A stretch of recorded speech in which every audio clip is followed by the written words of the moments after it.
What's up, everybody, and welcome to the first ever episode of the Heisman Watch podcast. I'm your host, Kyle Heiss, and I hope this can be your new home for hot topics and hot takes in sports today. One thing that I want to be a little different about, as opposed to some other big networks and big podcasts, is I want to shed a little light on the smaller market franchises in sports. Showing them their flowers and rooting for them when nobody else really does.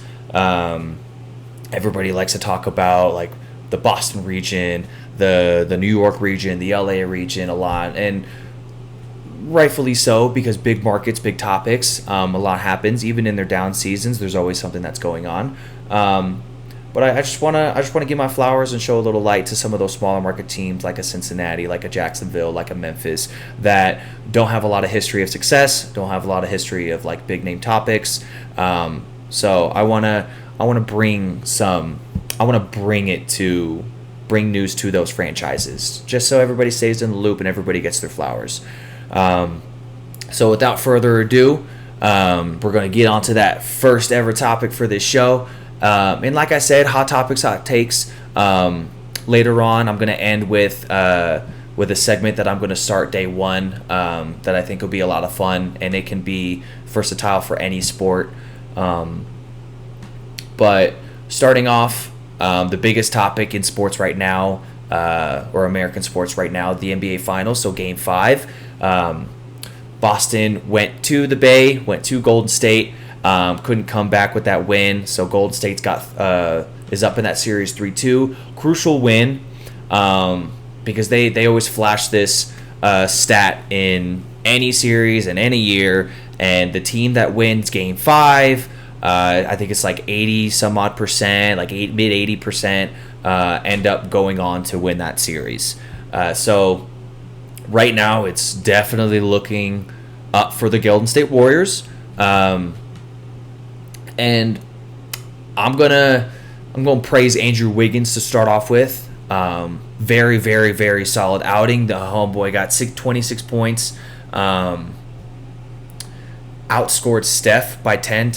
Steph only had 16. So Andrew Wiggins was kind of that baller last night that showed out for the Warriors. That kind of said, you know what, if Steph's not having a night, then I'm gonna have that night that brings that dub home. So. Kudos to Wiggins, especially for his main role on that team. Is he's more of that defender. He's more of that lockdown guy that'll shut down the opposing team's best scoring option. So the fact that Andrew Wiggins was able to pop off this finals for a game and have 26 and outscore Steph by 10, I think was really cool to see. It's honestly, with how Andrew played, it shows more how versatile and how deep that Warriors team is. Because Steph is the number one option. Clay is the number two option. I would put Jordan Poole as the number three option scoring now, with how he's kind of emerged over the past few months leading into the postseason. And that would put Andrew Wiggins as the fourth scoring option. In my opinion, that is how I would rank it. Right now, is Andrew Wiggins is probably that fourth scoring option on that team. And the fact that he was the one that led the Warriors in points and led the Warriors to that win last night just shows how deep and almost unstoppable the Warriors are. And the reason why they were one of the preseason picks to win it all this year. They were one of my potential preseason picks to win it all this year. So they just beat you in so many different ways. Whether they just light up the floor with threes between the Splash Brothers, or the elite passing between Steph and Draymond is even a really good passer. It's just that team is I don't know. There's not many answers for that. There's not many answers for that when the fourth option is the leading scorer and brings back that dub. So give my flowers to Andrew Wiggins. It's really, really, really cool to see him pop off. I like seeing the others play well, and that's honestly why the Boston Celtics didn't really play well that last night. Jason Tatum has been getting a lot of heat with his production and his more specifically with his ball control and all the turnovers that he had. But that was one of the big differences last night in the game is the others for the Warriors stepped up when the Stars didn't, and the others for the Celtics didn't help the Stars. They had no double-figure options on the bench last night for the Celtics. 0. The leading scorer had 8 points.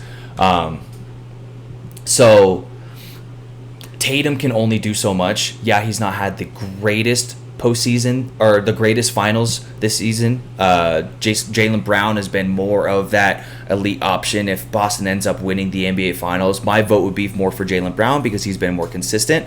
But you have players like Derek White who had 1 point, and he's kind of been like your bench guy, your guy that will, whenever Tatum or Brown is on the bench, he's the guy that sparks on the bench. So the fact that Boston had 0 double-figure guys off the bench last night really, really hurt, and in my opinion is the reason why the Warriors came away with that one. Boston had that really, really good run in the third quarter. It was 74-72 as time was expiring, and then that heartbreaking 3 by Jordan Poole as that runner 3, deep one, nearly half court, and it just banks it in. That was the heartbreaker for Boston, and I think that shot is what carried the momentum to close out that game for the Warriors. That any sort of buzzer beater is crazy. Like nearly a half court runner 3, bank in, NBA Finals Game 5, going into the fourth quarter. There was a lot of emotion in that shot for Jordan Poole, and that shot is, in my opinion, what kind of carried that momentum into the fourth, and allowed Golden State to just close out that game. Just that experience, that veteran leadership just took over, and they just closed out that game. So I also want to talk about Draymond Green a little bit. He's been getting a lot of heat because he's not been playing well. His defense has not been good. He's been playing what most people would think a little too aggressive, and they're not calling it enough. I think he's leading the Warriors right now with fouls, with like total fouls throughout this series. So Draymond's been getting a lot of heat lately. So it was good for him to be able to. He didn't have the craziest outing in the world. No double double, no triple double, no high scoring game. It was a solid 8-6. But it was an impactful 8-6, and he didn't need to take over that game because Andrew Wiggins already did. But just being able to allow Steph and Klay to create off the ball, and for him to be able to hold on top of the key and to dish out wherever he needs, and he's an excellent passer for a forward in this league, and they utilize him very well. He's a great fit on that roster. But yeah, so Draymond with a very solid 8-6. Like I said, no astronomical numbers, but that is an impactful night for him, and it's a step for him to potentially have a bigger game to close out. Draymond's never been that main scoring option, but we needed to see a little bit more impact for him. He didn't foul out, which is good. Sad to say that, but yeah, he didn't foul out, which is good for the Warriors. So he was able to play the entirety of all the 4 quarters, and 8-6 is a solid number for him. So it was just good bounce back for him. We'll see what happens in Game 6. Going back to Boston, I do think Boston will take this one at home, force Game 7. Jaylen Brown, Jason Tatum, they've got to combine for at least 50. And they need more off the bench, specifically from Derek White. 1 point's not going to cut it, but they need more off the bench. They need I like when Shaq and Chuck talk about it, but the others. So they need more from the others on that roster to be able to produce, to help out those superstars. So the stars can pop off for 20, 30, 40 in that night, but you still have a good solid 10 to 15 from like Derek White, a good solid 10 to 15 from Marcus Smart.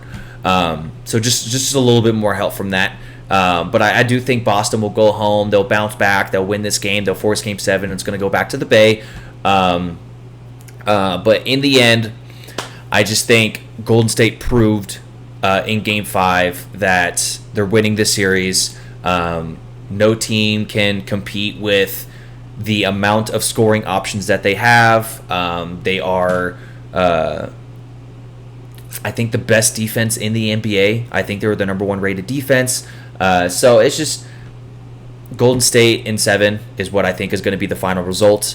I think it's been a fantastic run for Boston. I think it's been a fantastic run for Jason Tatum and Jaylen Brown.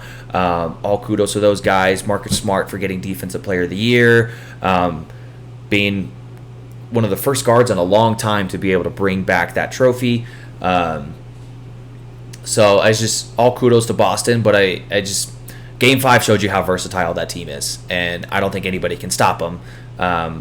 Even if Boston has another elite defense, it's just, the fourth scoring option is the one that took over Game 5 and won it. So I really don't see it. It's all kudos to Boston. I think Golden State in 7. Now, if I'm not saying Boston is out, because that 85% has happened. It happened to the Suns. They were up 3-2 and the Mavs won Game 6 and 7. So it's not it's never been like, it's not unseen. It's been done before plenty of times, far more times than a 3-1 deficit. But when you look at those percentages, you kind of look at like certain teams and certain matchups, and Warriors are one of those matchups that it's not gonna happen to them, kind of thing. Like, it's Golden State is too good. They've got too many vets. They're way too experienced in the finals to lose a 3-2 deficit, especially being the home team in the series, because Game 7 is going to be a home game for Golden State. So I don't see how it happens. I think Boston wins Game 6, like I said, but I don't think they win Game 7. Golden State is probably going to win this finals, and it's kind of turning into a legacy series for Steph, because he won before Kevin Durant, he won during Kevin Durant, and now they're trying to prove that they can win after Kevin Durant, because KD was so impactful for that team. So let me say this real quick. So I don't think if Boston somehow wins the last 2 games and they win the finals, I don't think it hinders Steph's legacy at all. Steph is already considered the greatest shooter of all time. He is in the history books. I don't believe there's any sort of argument against it. People might say Ray Allen, Reggie Miller, but I don't think there's any sort of legit argument to say, and even those guys would tell you that Steph is a better shooter than him, in my opinion. So Steph is without a doubt the best shooter of all time. So he's already in the history books. He's already has a legacy for him. He's already won 3 NBA finals. So I don't see how this hinders his legacy. If he loses, it'll only bolster it. It'll only bump it up. It'll only make his legacy better to get that next finals win, to get another one without Kevin Durant. Then you're going to start talking about top 10, top 5 all-time players when you talk about Steph. Maybe top 3 all-time point guards. Magic is that number 1. I don't think anybody, I mean, I'm not going to say nobody because anything can happen, but Magic is that number 1 point guard of all time, and nobody argues against that. But then you go down to the Oscar Robinsons, the John Stocktons, you got Jason Kidd, Steve Nash, Chris Paul. Point guard position has a lot of talent when you talk about the all-time list. So, and Steph is trying to squeeze himself into that conversation. So I don't think losing the finals would hinder his legacy. I think it would only make it better, because some of those guys in that conversation don't have a ring. They don't have a championship. So if Steph gets his 4th, then when you talk about football and you talk about the quarterback and the greatest quarterback of all time, rings is in that conversation. For the longest time, Joe Montana was the best quarterback to ever play the game because he had 4 championships by himself. So whenever Tom Brady got to that 5th, and then got to that 6th, and then got to that 7th, so now you're talking. So Tom Brady by himself has more championships than any other franchise ever. So it's just crazy that when you go back to basketball and you talk about greatest point guard ever, greatest floor general ever, and rings is not necessarily the deciding factor for a lot of these guys, it kind of baffles me a little bit, because Magic is without a doubt number one because he has all those rings with the Lakers. Michael Jordan is a lot of times considered the greatest player of all time. More times than not is considered the greatest player of all time. Now, obviously, LeBron James has a lot to say about that. But what's the argument that everybody always brings up between MJ and LeBron? 6 for 6, and then LeBron.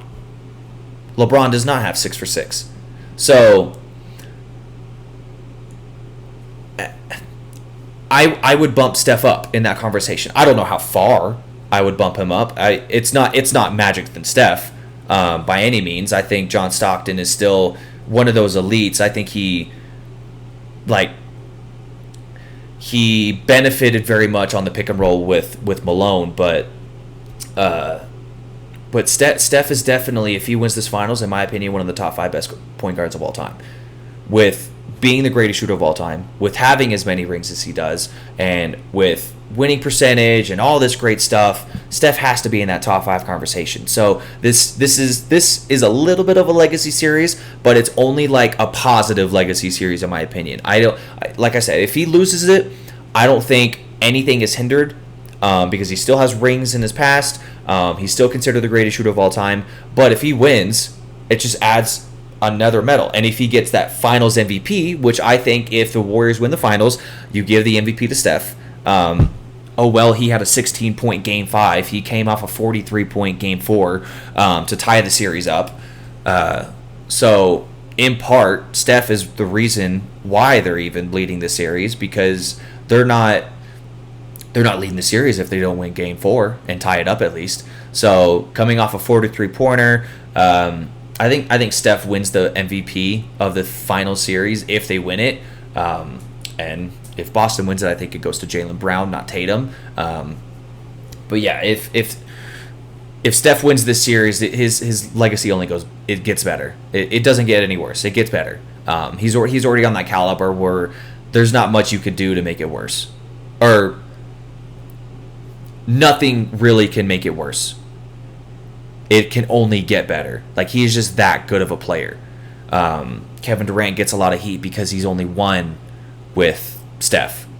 He didn't win anything in OKC with Russ and young James Harden and Serge Ibaka. He hasn't won anything in Brooklyn. Hasn't even been to the finals with Brooklyn. So Kevin Durant's getting a lot of heat because he joined the super team that was already established, as opposed to Steph won before KD, won with KD, and is now trying to win after KD. And that'll just show the type of winning basketball that Golden State has been under Steve Kerr, and with that trio of Steph, Clay, and Draymond. But yeah, so we're gonna transition to this next topic, but we're gonna keep it in the NBA. We're just gonna move a little bit further south, down to Arizona, and we're gonna talk about Deandre Ayton and that whole trade dynamic with the Suns.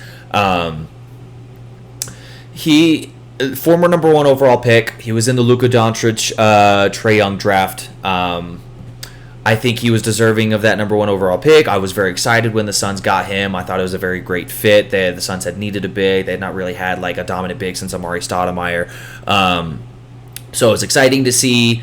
He's been productive. He's been a double-double machine. But it's just looking like it's the end of a chapter in Phoenix for him. Even though he spent a lot of time in Arizona because he went to U of A to play college ball, and then he got drafted number 1 overall to Phoenix. So all he did was move a couple hours north to the Valley. So Arizona's been his home for a long time, but it is looking a lot like this is the end of a chapter for him. So Here's what I think about this whole situation. I think right now it's coming down to fit. Da fits in a lot of systems because he's not necessarily a ball dominant big. I just, with the offense that Monty is trying to run, he doesn't need a superstar center. If Da was asking for less money, 1,000% you keep him. But he's asking for a lot of money this offseason. He's asking for a max contract. And the Suns are very, very hesitant to give it to him, especially since now Book is eligible for a supermax, being in first team All-NBA. CP's making a lot of money. So it's coming down to how do you pay him? And if you can't pay him, you got to find all the other alternatives. So I've been looking around, having a little fun with this, trying to find some potential trades. I'm going to only talk about 2 fan theory trades that I found on. It was valleyofthesun.com, and this was posted I think 2 weeks ago. And this was initially whenever the sign and trade conversations were coming out, and they jumped the gun on certain names and certain teams that are potential destinations and what could fit with the Suns. The first one that I'm going to talk about, I think, is an unrealistic trade. I don't think it happens. I think it's more of a fun idea as opposed to realistic. And the second one is I'm going to finish off with, I think this works. I think this fits. I think both teams win. So the first one, without further ado, Kevin Durant. How much fun would that be if CP ran the offense and had Devin Booker on one side and Kevin Durant on the other side of pass 2? He would be the assist leader again, at 37 years old. So Kevin Durant in purple and orange would make me so happy. Oh, that'd be so much fun to watch. Just Book and him just alternating 30, 40-point games and just dominating offensively, with how, because Kevin Durant will go down in history as one of the most unstoppable and most unguardable offensive scorers in NBA history. He's in that Kareem conversation where it's just the body type and how he scores. How do you stop that? There's no, Kareem with the jump hook. Nobody back in that day was able to stop that jump hook with Kareem. He was an outlier player. How do you stop that? Kevin Durant is that outlier guard that's the size of a center. He's the size of Ayton and Joel and all these centers out there, but he plays like a guard. He's a better version of Giannis. Giannis is so dominant in the paint. Giannis is trying to develop that jump shot. Kevin Durant is the size of Giannis with an outstanding jumper, an outstanding scoring ability. Now, Giannis is an elite player, can easily go for 30s, very dominant in the paint. He is developing that jump shot, but Kevin Durant is one of the most unguardable players in NBA history, in my opinion. So that would just be so much fun to be able to see that, to be able to see how that offense works, to have those 2 elite scoring options for Chris Paul to pass to.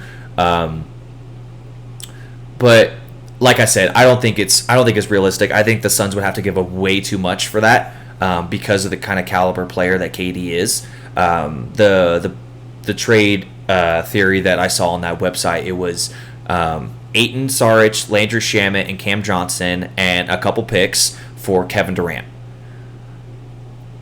And like I said, as much as I would love to see KD in the Valley, how much fun that would be, you are giving up a lot of depth in order to do that. Now, I know Saric, you can't really grade Saric's depth because he didn't play at all this year coming off that ACL tear. But you'd be giving up, if you include Saric, you'd be giving up 2 bigs and 2 really good bench scores with Shamet and Cam Johnson. So it would be a lot to give up. And Cam Johnson is one of those players in the offseason that I don't want to give up. I think he has sixth man of the year potential. He was starting to get in that conversation towards the end of the season, especially after that 30-plus outing against the New York Knicks where he hit that buzzer beater. But he's one of those players where, like, he's buddy-buddy with Mikal Bridges, so I don't want to mess that friendship and chemistry up. And he was a 40% three-point shooter this season. What, like, in a day and age where three-point shooting wins you championships, Golden State Warriors, why would you give up one of your best three-point options when in the postseason three-point shooting was one of the reasons why you didn't advance further in the playoffs? So he's one of those players where, like, DA is going to go whether I like it or not. But Cam is one of those players that I want to retain. Shamet, dish. Saric, dish. Torrey Craig, I would be okay to use as a trade because I think he has one more year on his contract. But I don't really want to give up Cam. I don't want to give up Cam. So, well, I mean, we'll see what happens with all these trade options and everything. But that was the first one that I think would be really, really fun to see, but is very, very unlikely to happen just because of how much the Suns would need to give up. And is Brooklyn even willing to trade? The only reason why this trade option is even being brought about is because of how Brooklyn is saying that they don't want to sign Kyrie to a long-term deal, and Kyrie and Kevin Durant are good friends, and that was the whole reason why they went to Brooklyn in the first place, was so they could team up. So I don't think it happens. I don't think Brooklyn is willing to give up two superstars. It's going to be hard enough for them to give up Kyrie. If they do, I do think they come to agreement on, like, either a 1 or a 2-year deal. But I don't see Brooklyn cleaning house. I don't. They might fire Steve Nash and replace the head coach, but I don't think they give up on two superstars because they've already given up on James Harden. So they started off with 3. They're right now down to 2. And if they don't sign Kyrie and Kevin Durant is happy and forces out, then they're down to 0. And DA is not a superstar in this league. I don't think he's a number 1 option yet, even though he wants to be more of a dominant role in an offense. So I don't know. I don't see Brooklyn being willing to make that trade, and I don't see the Suns being willing to give up that much for Kevin Durant. Now, if it happens and it brings a ring back to Phoenix, then Phoenix won that trade, and I'm not going to be complaining at all about all the pieces that the Suns gave up. But like I said, I don't think either party would be willing to, because Brooklyn's going to be asking for a lot. So I just don't think either party would be willing to do that.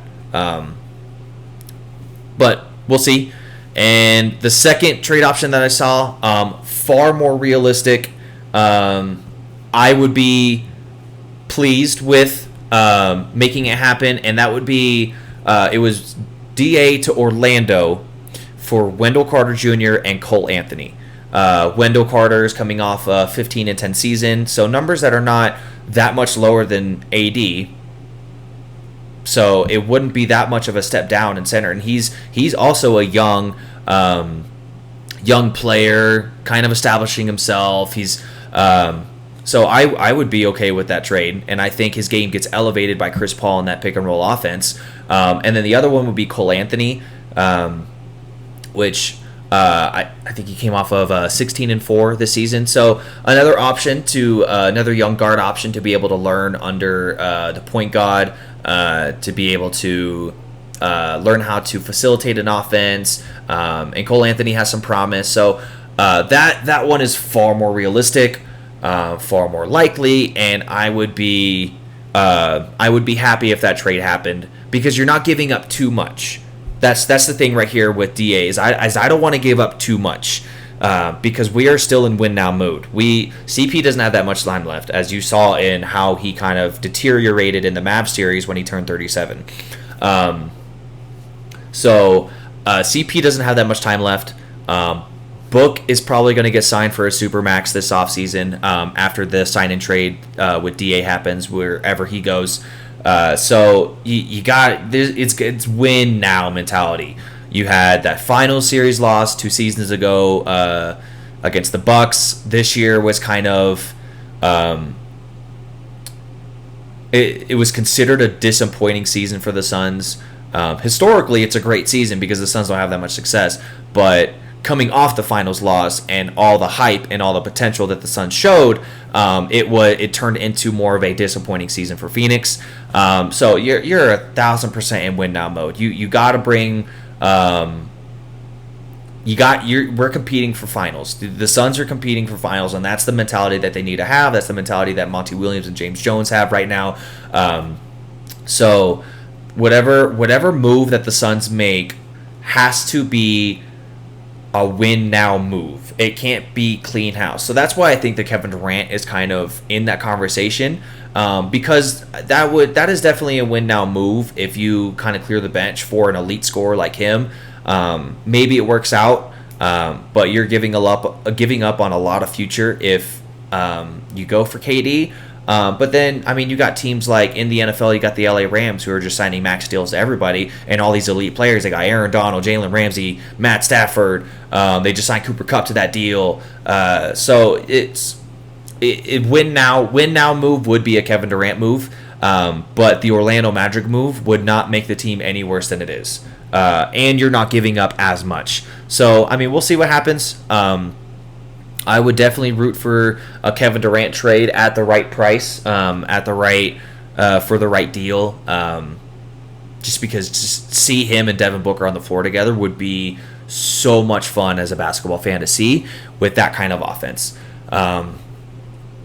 But yeah, so I think everybody's saying that like in the next couple weeks, like some conversations are really going to be had on potential trades, and the Suns are going to see what kind of options they can get. I've heard that Atlanta might be an option. I've seen Portland's name fly around there. I don't think Washington makes any sort of deal because Bradley Beal is kind of trying to turn into the Dirk Nowitzki of Washington, where he's just going to start and end his career and not play anywhere else in between.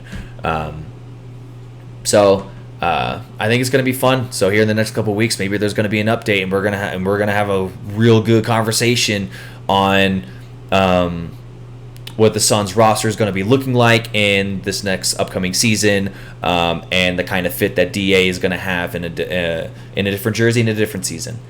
But without further ado, I'm going to start a new segment on day 1, episode 1. I think this segment's going to be fun. And like I said, this is the segment that I'm going to create, and it's going to be part of my my smaller market driven show. And it's the title I thought of it is called "Please Be Good." It's the "Please Be Good" segment, and it's for a lot of these franchises that obviously they don't have success. There's not a lot of history of winning in some of these franchises. So it's just I want to see some other teams win. I want to see the Cincinnatis of the world, the Jacksonvilles of the world, Houston. They almost never do anything. So I want to see some happiness for these fans that don't usually have a lot of happiness when it comes to sports. So this is the Please Be Good AFC edition. So I'm just going to go through each division in the AFC. I'm going to pick one team that I would think it'd be awesome if this season they kind of popped off and showed everybody what they can do. So starting off, we're going to go to the AFC East. And so that is New England, New York, Buffalo, and Miami. And of that, I am choosing Miami. So the reason why I'm not choosing the Jets is because that's one of those teams where I think there's no hope. Whether I root for them, whether I ask for them to be good, whether whatever happens, that's one of the teams where it's just the Jets have done. The last time the Jets popped off was in that AFC Championship run with Mark Sanchez.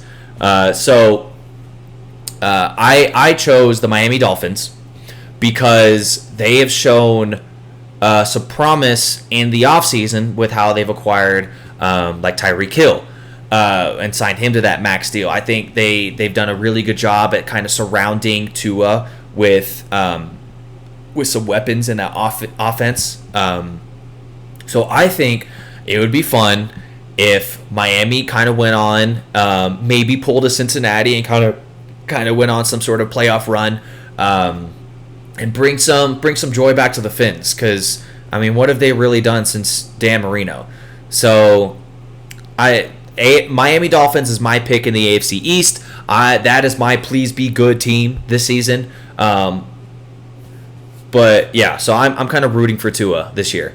Next one, I'm going to go with the AFC North, and I am not rooting for the Browns. Specifically, I'm not rooting for the Browns because I don't like how they've treated Baker this offseason, with how they've kind of just kicked him to the curb. He's coming off that. He was dealing with the shoulder injury all last season. Yes, he's a loudmouth sometimes, but I don't like how they've treated Baker this offseason, how they've replaced him with Deshaun Watson, who it just seems like every single day there's a new lawsuit coming out. So my pick is to, one, not root for the Browns, because I mean, it's looking like either they're going to trade Baker for another quarterback, or Baker might actually play in a Browns jersey this year because Deshaun Watson might not be allowed to step on a football field. But I'm rooting for the Cincinnati Bengals to run it back. It was kind of difficult choosing the NFC North or the AFC North because it's one of the best divisions in football. Pittsburgh has not missed the postseason in the Mike Tomlin era. Baltimore will be getting Lamar Jackson back from injury this season, and they are normally like really consistently good. Cleveland, it has one of the better rosters in the league. They've been like, Baker had a really off season and was dealing with injuries, but Cleveland from top to bottom has one of the best rosters in the league. And then Cincinnati, everybody thought was going to be abysmal, and Joe Burrow pulled a Joe Namath and said, you know what, I'm bringing Hollywood to a no-name team, and we're just going to see how this goes. And I honestly love that compare. I think Joe Burrow is a modern-day Joe Namath. Joe just needs that ring, and he almost got it last year. But I'm rooting for Cincinnati to run it back. Joe Shiesty is fun to watch. So I think it would be some really good fun if Joe Burrow was able to run it back with that Bengals team. Jamar Chase is a really good star young receiver, kind of like a T. Higgins, kind of like Justin Jefferson.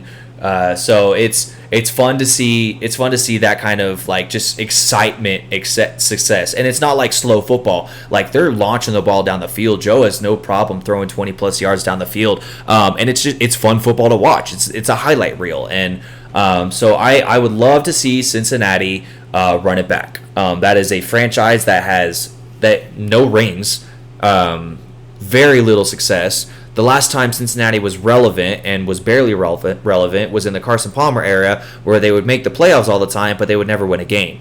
So I'm excited for Cincinnati this season. Hopefully they can run it back. Hopefully they can take the AFC North by storm and the AFC in general by storm, but we'll see. Next division I'm going to go with is the AFC South.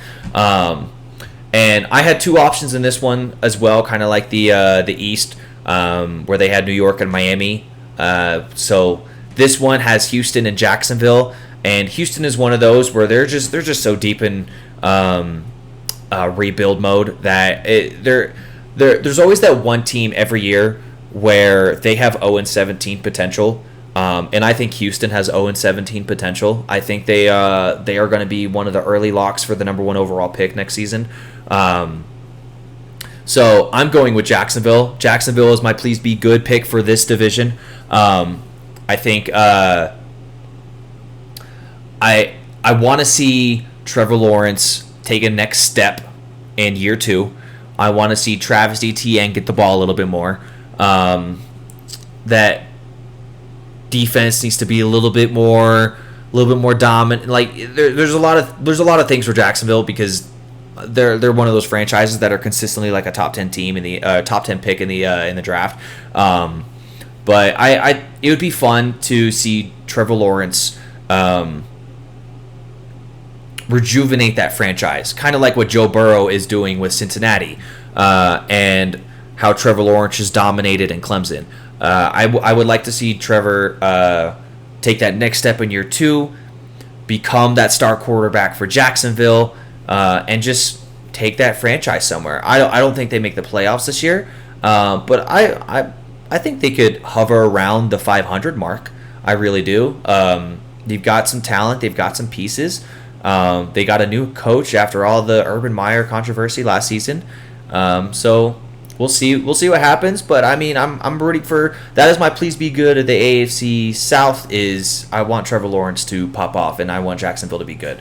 Last division, the AFC West, and which is now the best division in football. They got Broncos, they got Chiefs, they got Raiders who are coming off a playoff appearance, and they got the Chargers. My please be good of the AFC West is I'm picking the LA Chargers in this one.